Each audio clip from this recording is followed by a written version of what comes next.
All right, so now we're going to talk about day 8, which is word problems. So let's just take a look at a word problem. We're just going to jump right into this one. So it says, the height y in feet of a pole vaulter can be modeled by this particular equation, where x is the horizontal distance in feet. So if you think about a picture here, right? Again, you're always going to have some coordinate plane here. You have a pole vaulter, and your pole vaulter is going to kind of be, he's going to go up and then he's going to go back down again, right? That's what a pole vaulter would do when he's kind of jumping over something. And there's certain points on this graph that are critical, right? This here, would be your vertex. And the other thing you need to know is the x value of your vertex would be half of his total distance, right? Because a parabola is symmetrical, if it takes him this far to go half the distance, then he would go the same distance, and so he'd be over here at the end. So the x value of your vertex will give you your distance. You just have to multiply it by 2. And your y value of the vertex will tell you his total height. How far or how high did this guy jump, right? And at this point, when he's back at the ground, you know that your y value is going to be 0 because he's back at the ground. So this here would be at 0.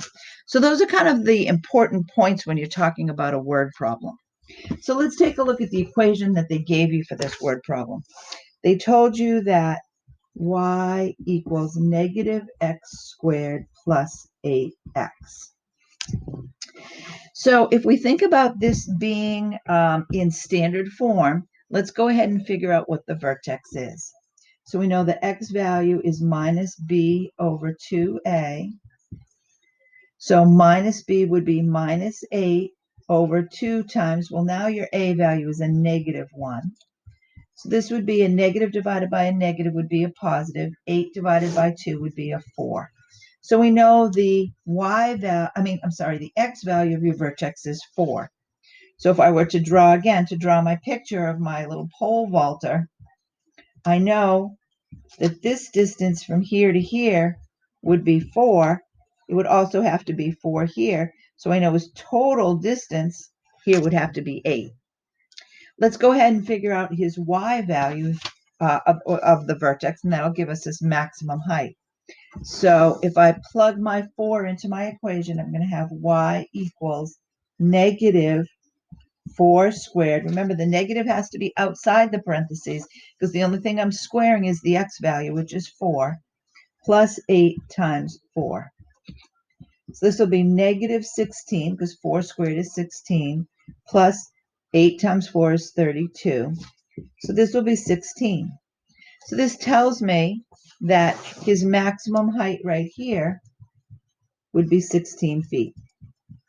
So now that I've kind of figured that out, let's go see what questions they actually asked you. Well, they said, what is the maximum height of the pole vaulter? Well, we figured that out already by finding the y value of our vertex, which we found to be 16. So we know that he's gone 16 feet.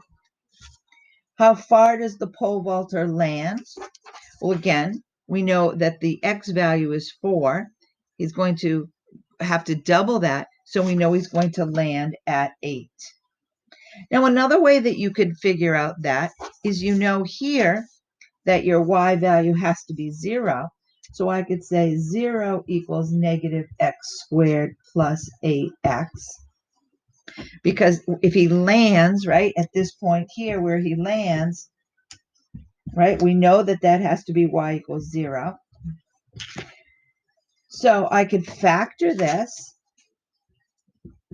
I could take out a negative x and I'd be left with x plus 8. So by the zero product property rule, I know x is to equal 0, or I shouldn't have taken out a negative, sorry. Do this again. We'll take out an x and I'll have negative x plus 8. So by the zero product property rule, I'll know that x equals 0 or negative x plus 8 equals 0. So now that I know that negative x equals negative 8, or x equals 8, which is exactly what we found before. So I find it's a little bit easier to just realize that it has to be the doubling of your x value of your vertex. If you have any questions, let me know.